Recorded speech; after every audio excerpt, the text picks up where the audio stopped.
Welcome to the 19th Century Tribal Association in Oak Park, where it's our vision to be a dynamic cultural center for community learning. Good afternoon. I am Susan Roberts, and I am the Science Program Chair, and this is one of our science programs. Today is When Life Changes, Sleep and Neuroscience, Hacks for Creating Our Best Life. It's my pleasure to introduce today's speaker, Diane Wilson, also known as Dove Wilson. She's a peak performance coach, a psychotherapist, and the best-selling author of Brain Dance. Brain Dance is a compelling medical memoir sharing Wilson's journey of recovering from a concussion through brain science and even singing. Her recovery inspired her to integrate neuroscience into her work, especially to help clients facing challenges like sleep difficulties and managing the expected and unexpected life changes we all face. She's an advocate of leveraging life changes to create our best life. A longtime Oak Parker, you may know her from her singing with the Unity Temple Choir for 10 years, and recently joined the Heritage Chorale. Please join me in welcoming Dove Wilson.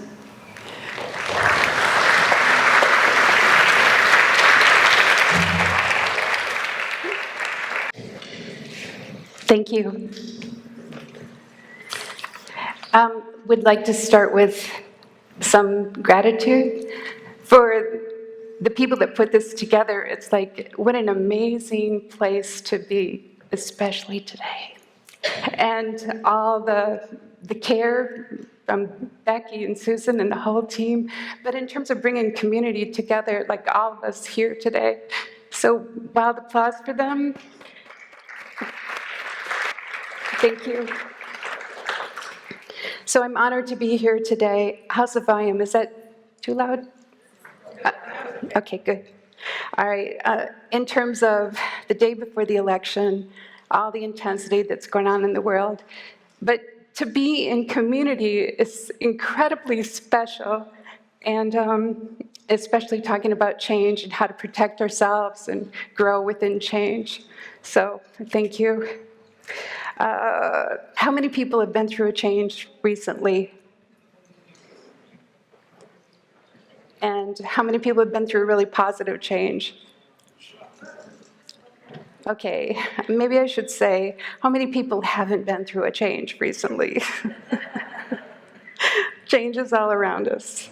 My friend Rick Smith, who's a psychotherapist, said, tell them this. It's like, here's your comfort zone, sofa, you're happy, you're surrounded by your friends, and here's change. He goes, 2 different zip codes, absolutely different. So we will talk about change today.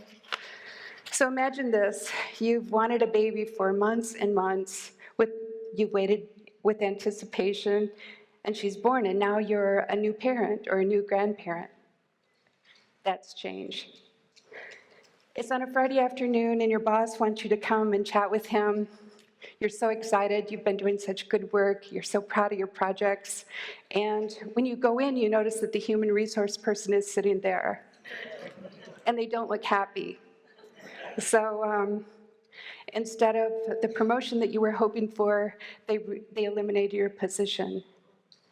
That's change. How many can relate to that? Yes. You've worked your life at a great job, and you've been waiting for a happy retirement. You've been counting down the days, and it's here. The day is here. And after the day is gone, you're sitting on your couch and going, I'm retired. I'm retired. That's change. Okay, one more. You've been promoted to a leadership position in your life, and suddenly you have to manage others, and that's change. Okay, even one more. You've been asked to speak on change, and the office that you've been in for 23 years, is closing, and you have to, move. Am I good here? Okay. You have to move your office in 2 months, and that's changed. It's my recent change. So, okay, all right. So many of us have been exposed to all different kinds of changes, and good changes, bad changes, changes that we initiated, changes that were initiated to us without our permission, and all kinds of changes, graduation, retirement, finding new friends, finding new communities, leaving work, illness, starting a company, empty nesters. They really left. You couldn't believe it. They actually did that. And there you are, and the holidays are very different. Or you find love, or a parent or a grandparent. So all of this is change. So what I'd like you to do is to focus in, if you can, just on a change that you've been through at some point in your life, if not now, recently, but at some point. And I think we can bring some new insights to that. So what's the benefit of understanding more about life changes? A lot. This is my fascination. I see life as kind of like an art form, and the way that we manage change and transition is really powerful in terms of shaping the people we become. So understanding more about life changes helps us to navigate them better because we can see the silhouette of what's going on, hopefully. It gives us more energy because we're not caught up into, oh my gosh, am I doing this wrong? Is this, I should be different. I should feel different. It eliminates that kind of mind chatter, or at least taps it down. It can give us wisdom that we can pass on to others. And the last thing it does, probably there are others, but is that it can help us help others. That I was on X yesterday, social media, and one person posted that he lost a spouse 2 years ago, and it had been a year and a half since anybody asked how he was doing. And it just struck me. And I think it's because we don't know what change is about, and we don't know how to talk about it. We don't, it's not our language. We just kind of skip over it, hoping the person feels better and not wanting to make them feel bad. So understanding more about change makes more of a language for talking with others and helping them. This is also a bonus. This is a quote from Mary Oliver, the prize-winning poet, and her famous line is, what is it you plan to do with your one wild and precious life? That at every change, we have the potential of growing something new eventually, getting through the hard part and then seeing what's left, what we can create from what was thrust upon us or that we initiated but didn't really think it was going to be quite like that. So that's my question for you. What do you plan to do with your one wild and precious life? So this is where I come from. My first book was on transition. I did a lot of work with people in career transition, and I like the interface between work and psychology, what people choose to do. And I found that in my clients, I wish that they all could hear each other. My 1 o'clock was like going, I'm 50, I have no idea what to do with the rest of my life. I must be stupid. Can you believe that? There's just no idea. My kids, like, Mom, don't you know what you're doing next? It's like, I have no idea. And so that would be my 1 o'clock. And my 3 o'clock would be saying, oh, I'm 52 and I have no idea what to do. And it would be a similar thing. And I would feel like saying, you should talk to my 1 o'clock because you'll feel better. You're not abnormal. There's nothing wrong. It's just a phase that you go through in transition. And so I wrote a book on it so that people could hear each other. I did 16 groups of all these people in transition that I knew, and I asked them questions, and they wrote things out. I felt like nothing was better than their voices, and they could read and talk to each other in that sense. And so that was this one, and the first book, all about transition, the underbelly that no one talks about. The Monday where you feel like, what was I thinking with my life? I'm like, what is this? And or the Sunday night when you're looking into your week and you're going, oh my God, I don't know. So that part of transition, the part that people don't usually talk about with each other that much. So then there was my transition, and so I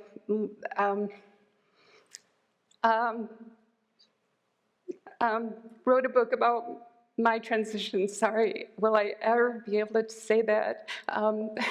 So yeah, the underbelly of your life turning upside down and coming out wiser and much more educated about the brain. So that was, so I learned a lot about neuroscience. I got a board certification. My job is doing brain scans, training the brain with sensors. So I completely went from career and executive coaching to more clinical training, years of training. And so that seemed like a good story because I felt like most people think concussion is the end and that, oh, they'll probably always be that way, but I was lucky enough to recover and learn a lot of things along the way. So in the last 10 years, more recently, I'm putting that together and I bring my neuroscience tools to my work and help people understand their brain to navigate transitions. Here's for neuroscience. So this is what we'll do today. There are 3 important truths to change. I want you to know them. And then there are secrets about sleep that you got to know before you leave. And I think they'll make your life better, more restful. And then there are hacks to optimize how you handle change and moving on to create your best life. So how many truths are there? Anyone? 3. Excellent. So change and transition are very different things. Change and transition are different. Yeah, so it's like transition is totally different than change. Change is that moment of change, the external. And transition involves taking the change and integrating it into who we are and growing with and around it and shaping it. So that's from the Back in Control book. Okay, the second truth is there are stages in transition, and this is where we're better if we can see these and navigate through them. Okay, so this is the first stage of the second truth, that there are differences in transition. So transition is, the first one is ending. You would expect that we would start with beginnings, but it's endings, where we're ending something. And the concept is a little tricky because sometimes people can leave things before they're supposed to. Or I was talking to my friend in Missouri, and I said, wow, you're retiring. This is like, it's such a big deal. You were there 8 years, and what's it like? And she goes, I left like a long time ago. I went into the office, but I think actually I really left this job. It wasn't something I was invested in. Has anybody ever felt like that? You're kind of going through the motions. Yes. So some of us leave before the official ending, and then this is me leaving my office. This guy here, the one in blue, did not want to leave my office. Yes. So some of them are official, and you leave when you leave, but actually, there's more to it. And you look at how people language their jobs. It's kind of like a divorce. When someone says, oh, my husband, and they've been divorced for a year, have they left? Maybe not, yes. Or when people talk about their company, you're into a conversation and they left their job, then that indicates they're kind of still not totally left. So as a psychotherapist, as a coach, I listen carefully to how people language their changes. It's not that there's a right or wrong, it just tells you where they're at with it. So endings are tricky, and sometimes they're more, we celebrate them, and that helps us move it along. But even then, still, I'm going to my husband last week, I go, you know, I don't go to the office anymore. It's been a couple months. It's like, oh, you know, just that, like it's sinking in. So the second stage is the neutral zone. This is where you're in the boat, you've left the shore, and you're in the middle of the lake, and you can't see where you've been, and you can't see where you're going. Can anyone relate to this phase of things? It's like, I have no idea. That's my people in my office. Like, there is a part of leaving where you don't have pictures. You don't. It's part of the travel. It's just what is. So there aren't pictures, and that's what's scary about the neutral zone. And this can happen with like becoming a grandparent or an empty nester, or you know, some of the changes that we make. No, I'm going to work at home. Oh, I love working at home. You're kind of working at home like, I'm working at home here. There's different layers of realizing that, and maybe you already quit your job and you don't have another option, so you're in a neutral zone. People can get stuck in the neutral zone. They can feel very helpless, like the part of their identity that worked before. Maybe it's like you're a wife and your spouse has passed. It's like, who am I? Am I a widow? Am I, who am I? Those kind of reconstructing our sense of who we are based on our life and how we're experiencing it. So the neutral zone is something where it helps very much. All the things that we're going to talk about will help the neutral zone a lot. It's important to have the neutral zone where we have the sense of emptiness, and we usually need to empty before we create the next thing, and sometimes that's not easy. So it's kind of, oh my, mystical. I was going to say mystical, and it was just mystical. But it's a part of where randomness kind of plays in. And if you are, the important thing to do is to stick with yourself and to kind of get to know yourself in a different way without the structures that you had before, and see what surfaces. But to be without those structures can be really scary. And so it's not a logical place. And I think when people get through this neutral zone, they usually do illogical things. It always amazes me. There's a whole science to building a career, and values and behaviors and skills and all. And then someone will go, I met the person for my next job in the coffee shop. It's like, okay, wasn't expecting that. but yes, expecting that. Or like, I'm packing my office and I decide to join a choir. It's like, why not?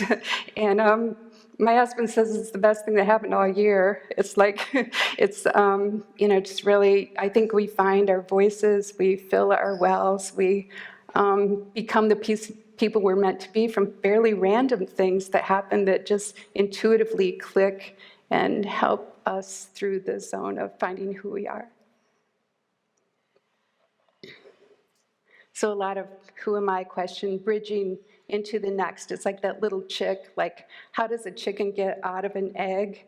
It's like tap, tap, tap, tap, tap, tap, tap, cracking it open. But in the process, it gets very strong. It's like strong enough to walk around afterwards. And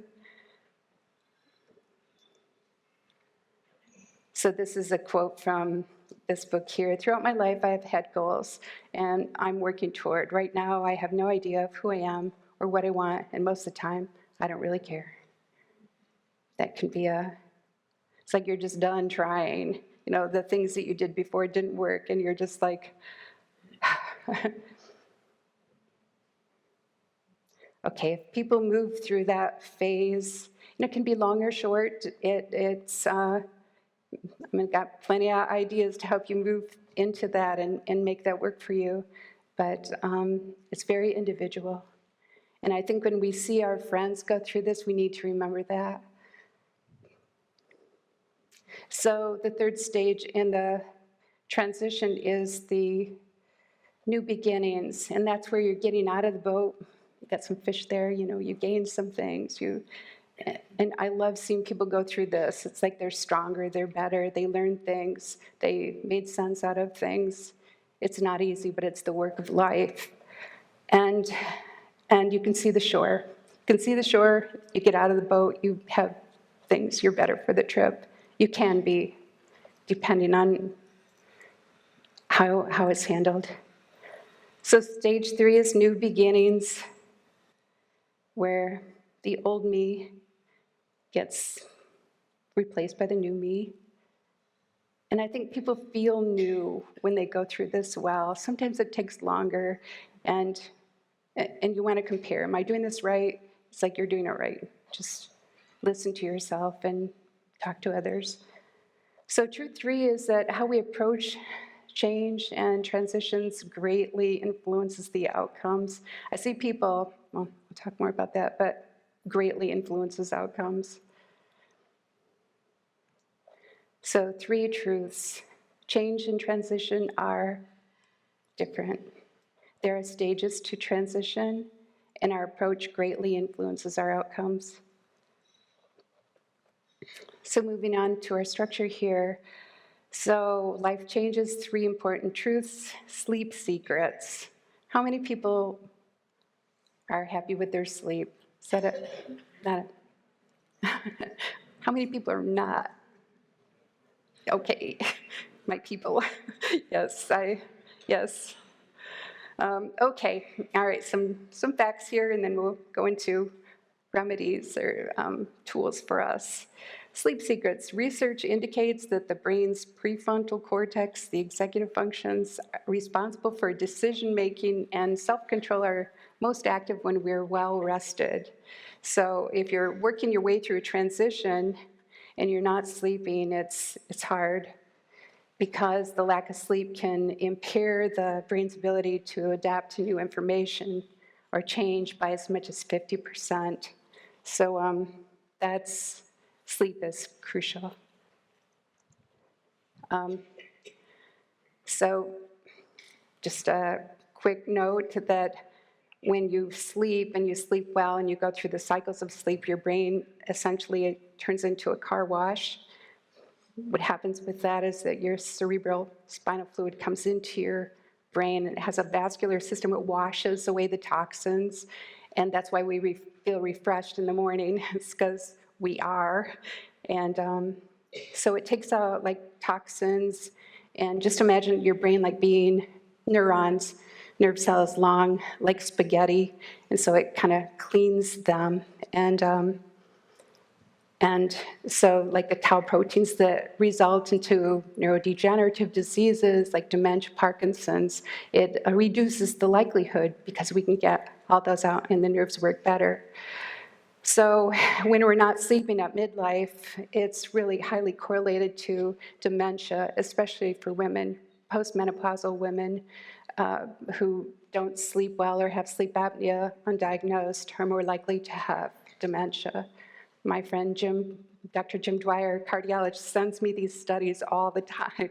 It's very nice of him, and that one came in just perfectly yesterday to pass on, though. So, I mean, we want to think about sleep as something that's nice to have, but actually it's really important. And just another curious fact about sleep is that if you're sleepy, if you haven't had enough sleep, the people around you will notice before you do. It's like driving and you've had too much to drink. You're going, oh, I can drive. It's like, oh, I'm not tired. And people are going, we gather that information. We absorb it, whether it's conscious or not. They did a study of who would you ask a question to, the tired person or not. Gave them pictures, and the sleepy person, just was not approachable. So if we're working our way through a transition, making relationships, building a network, it's good to, look rested. Don't you love this baby? Sleep secrets. So sleep enhances relationships, mood, optimism, energy, attractiveness, cognition, and our resilience. So one more key set here. So there are 3 primary influences on sleep. I think we tend to look at sleep as like one thing's going to make a difference.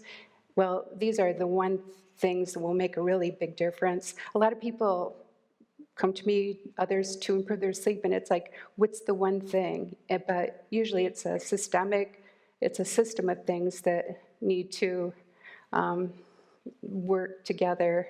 And by the way, if you're super sleepy, if you snore a lot, if you're tired when you're driving, see a doctor.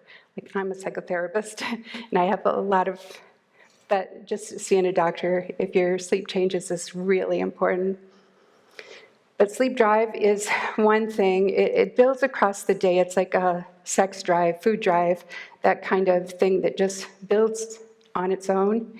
And then when we're tired, the drive will just kick in and we feel sleepy and we just drift off.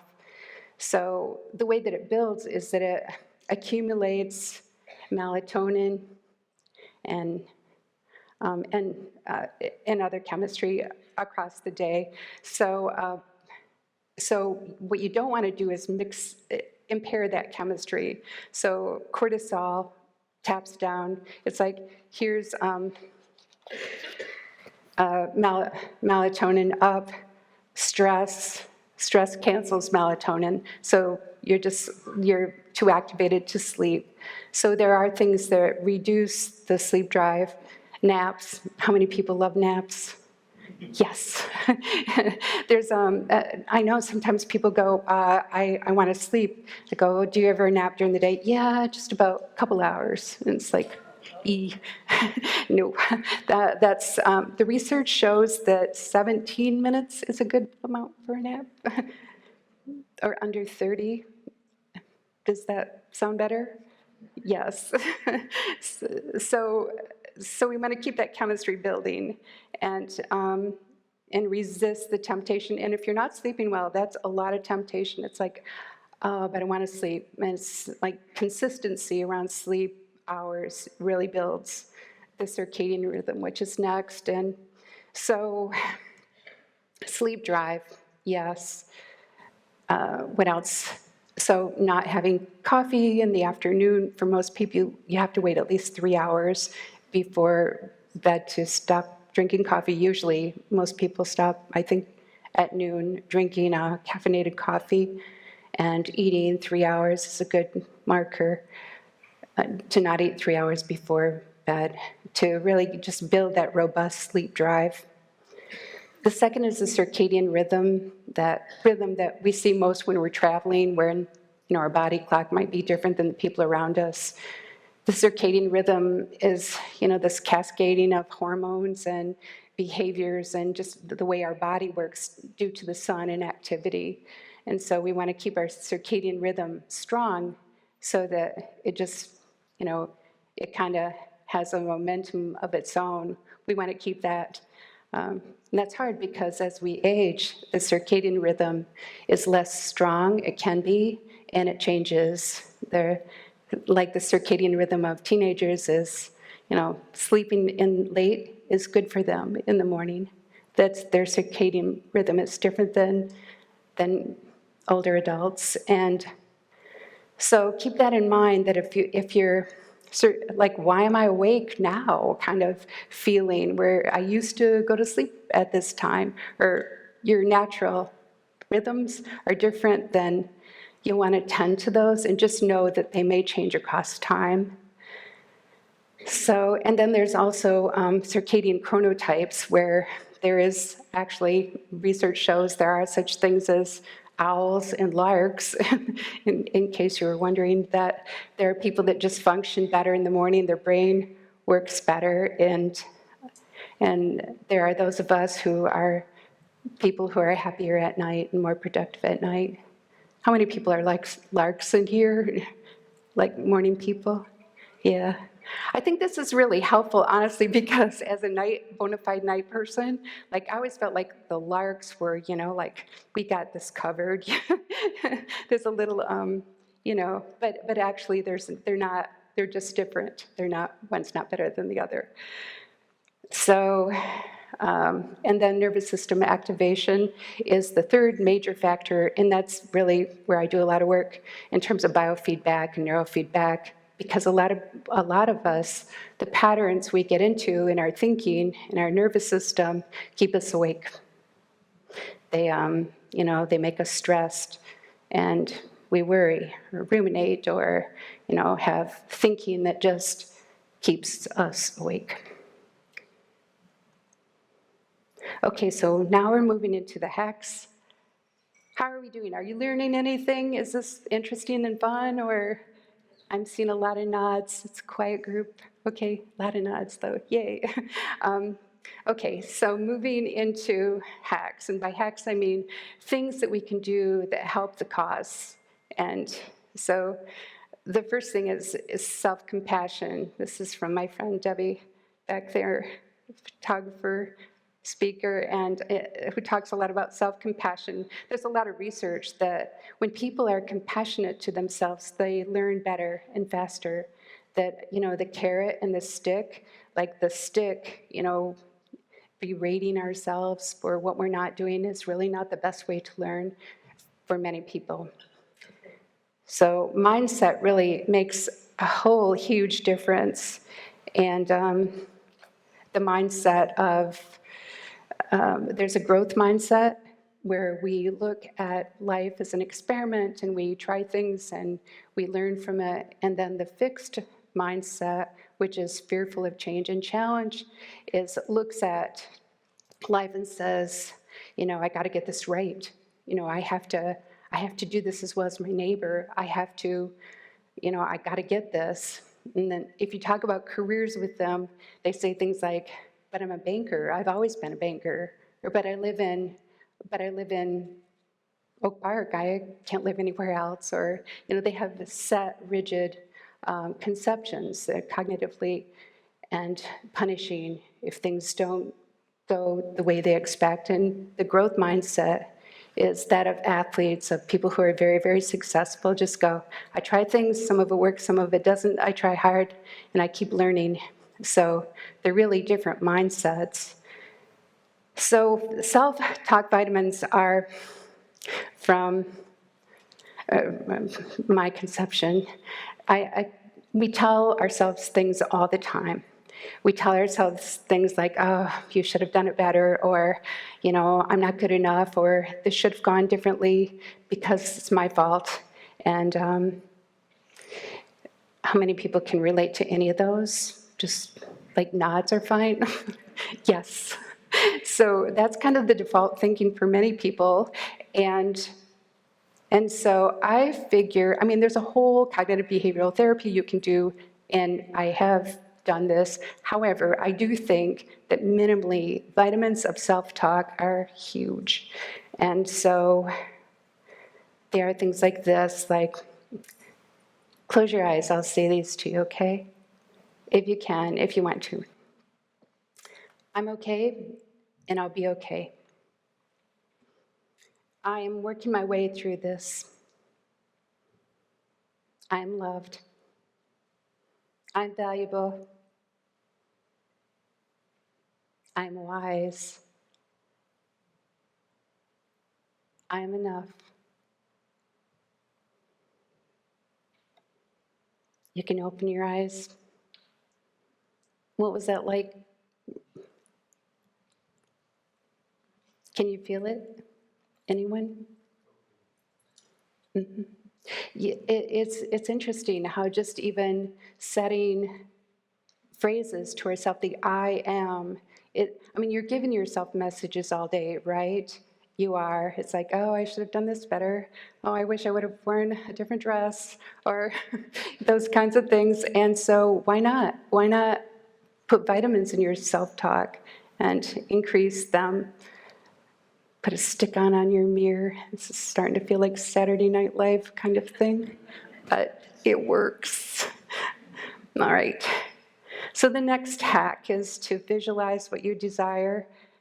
How many people saw the Olympics? you're just like the season of visualization. A lot of my friends work with athletes, and just a lot of visualization. It's standard. It's like, how would you like this to be? How would you like this to turn out? And who was the person on the pommel hammer? What do you call that? Do you know what I mean? What is it? Pommel horse. Did anybody see him? Tell me. Pardon me? Yes. What's his name? Yeah, nobody knows. He has this great name, but yes. So he sat for 4 hours at one point at least, and just everybody did everything. He closed his eyes and visualized, meditated on the results he was looking for, and he did really well. It's just standard. Visualize. So I have a work-at-home business, or I have a new baby, I'm a new grandparent. It's like, how do I want this to go? Just spending a little time here and there visualizing. It's replacing the visions with things of our fears, of the fixed mind frame. Let's do that for a second. Do you want to just focus on your focus for 60 seconds and visualize? Could you do that with me? Okay, so just generally, if you can, close your eyes and breathe and visualize something that you want peacefully, with compassion.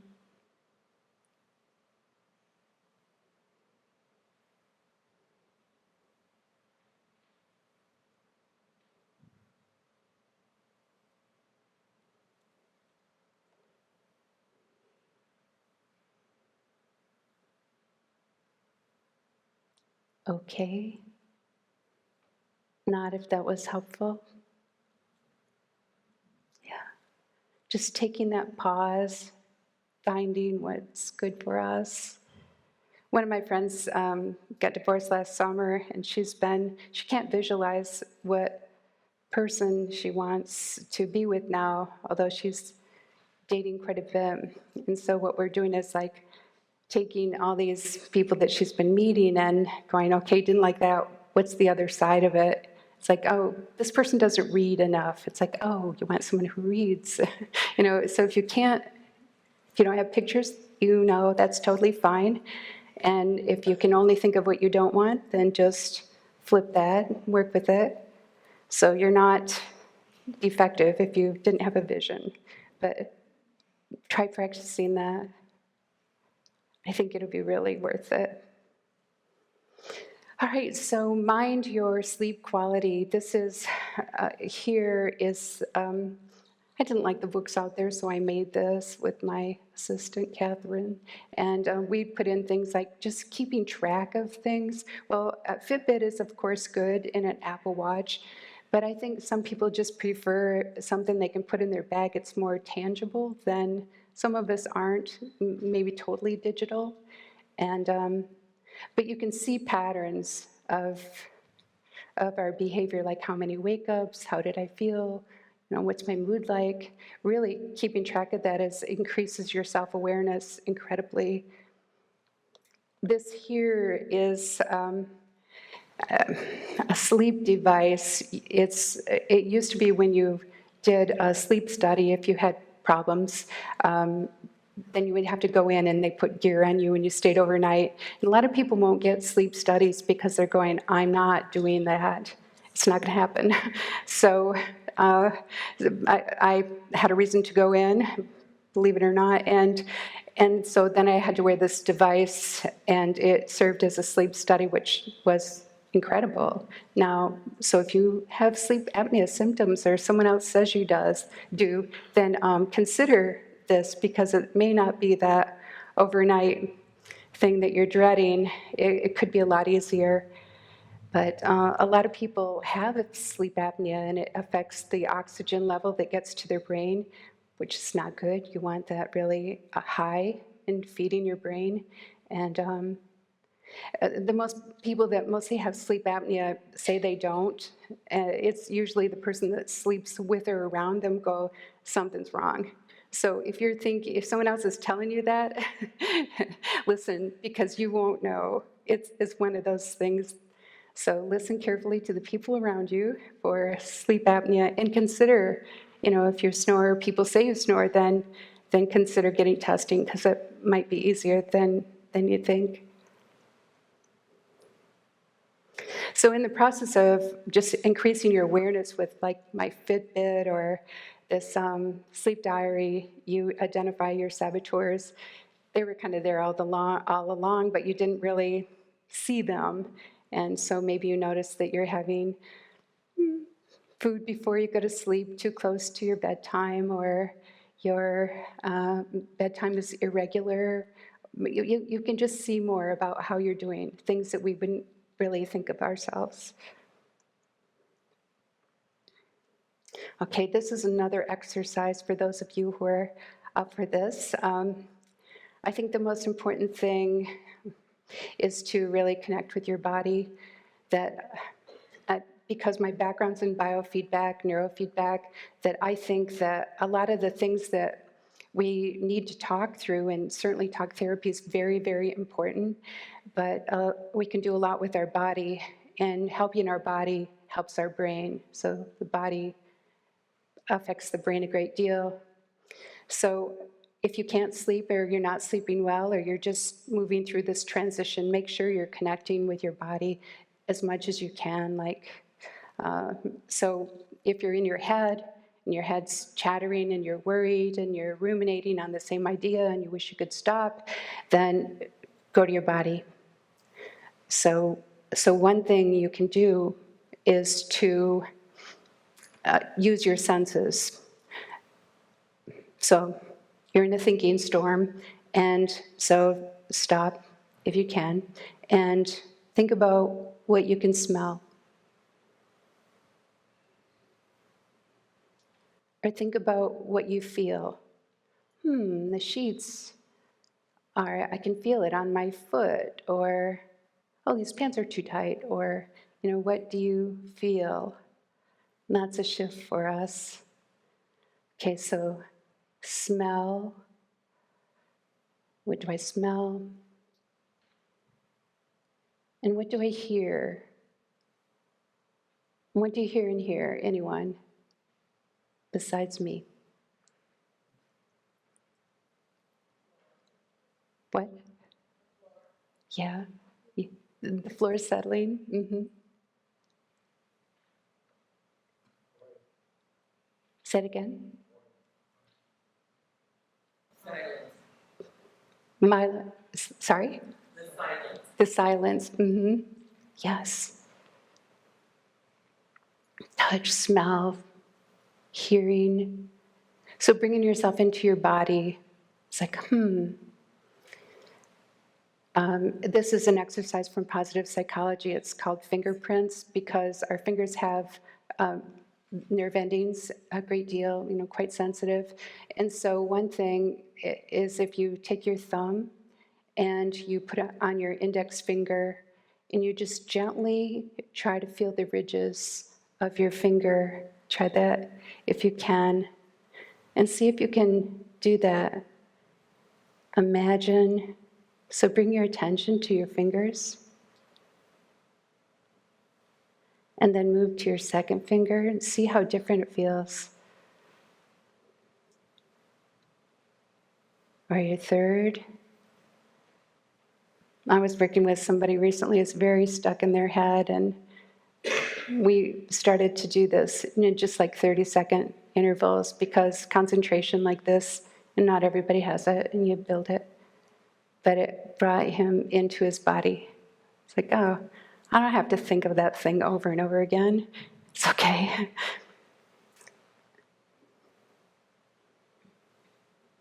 So you could do one hand and then the other hand. Another remedy, another idea is to breathe into your hands. This is my favorite one. If you can't sleep, then what you're trying to do is activate your vagus nerve. This is part of your nervous system that helps everything calm down. And if you put your hand on your stomach. You just try that now if you want to. And breathe into your hands. So that will bring your attention to your stomach. You want to breathe through your abdomen. And all you have to do is breathe. The world's still out there.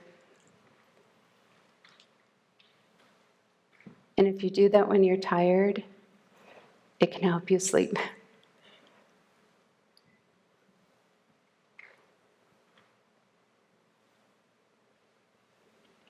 So anyone have a preference of these 3 exercises? Thank you. Okay, good, thank you. All right, so I was thinking, like, my neuroscience stuff, am I telling you enough of the things that I would use all of these myself and with my clients? These are things, basics, that you help people with. This is a tool that I use in most treatment programs. I love this. I've used it for 14 years. It's acoustically altered music, and what it does is it's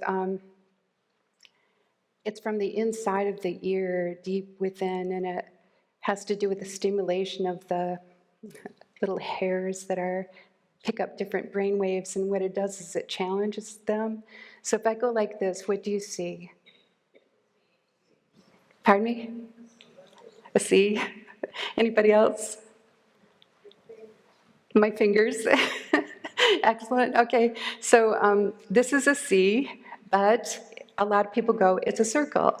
And the reason they say it is a circle is because of the Zargonic effect, which means that our brain closes things. And so, so the brain makes it a circle. And so what the music does is it takes out things in ways that most of us couldn't hear. Like my friend Paul Geiger's an opera singer, and he was listening to it, and he goes, oh, they shifted, major minor or something in the third stand, or some really exotic way of understanding the key signatures, or I have no idea. But anyway, but our brain does. And so it actually fills in the music in a way when that's the acoustical, and the alteration is that something's taken out or slower. And so the brain hardens, or it gets challenged in a certain way, and it gets better over time. So this is something that I use, and if you want, I can arrange a free trial. But it's based on the Tomatis sensory learning model, and it helps people feel better. In transition, it helps people be more flexible. That's what you want, is to be able to consider different things, or so that they can integrate sensation better of the things around them instead of feeling constantly overwhelmed. All right, in terms of the circadian rhythm, you want sunshine in your eyes in the morning because it just sets the circadian rhythm. Walking. So if you can't sleep, it could be that you need more exercise. And more exercise, even like turning on YouTube, 5-minute yoga exercise, just moving more really helps. And I've done all this, and it makes a huge difference. I remember during the pandemic when it was, first started, and you would just stay in all day, and I knew there was something wrong. You'd try to sleep at night, and it's like you would be tired, but your body wasn't. It just hadn't done anything all day, so exercise is just really important. Back to the body. I also think spending time in community like this, it creates opportunity and stimulation and support. I think we can practice talking about changes that we want to hop over, and get other people's support in just the best ways that you can to share your experience, and to and ask other people how they handle different transitions, good, bad, different things that we go through. And music, this is our concert coming up. This is our concert, so you're invited.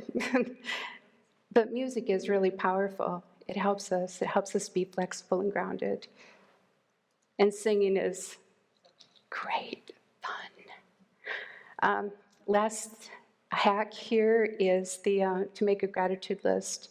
And what it does is it increases dopamine and serotonin, all these feel-good neurotransmitters, the chemistry of our brain, and those serotonin is a precursor needed to have melatonin. So that's how that fits together. And so practicing gratitude just makes everything better. So I would go with, at least 3 things a day that you're grateful for, and to write them down even. If you want to change your brain, start a gratitude list. Okay, so these are the ideas: rest, rewire, and renew. We need to rest. Rewiring will help us rewire our lives as we go through change, even positive changes. And so this is my QR code. If you would like to see my references for this talk. Bonuses, I have a chronotype quiz on there. I would be open to doing a private Facebook group if people wanted to join and, have some conversation. And and then, yeah, that's the QR. Does everybody know how to use that QR code? You're pretty well familiar with this. It's an amazing thing. So yeah, I have bonuses. So I got really excited about all this since I'm in the middle of it, and I got this wonderful opportunity to talk to you today and put together a program I'll do in January. And if people want to do it, I have some preferred pricing, and I'll make that part of our drawing, but no pressure. I just think community is so important, and I would just encourage you to be in this community and make it what you want, enjoy it. There's so much here. And so thanks for letting me be here today.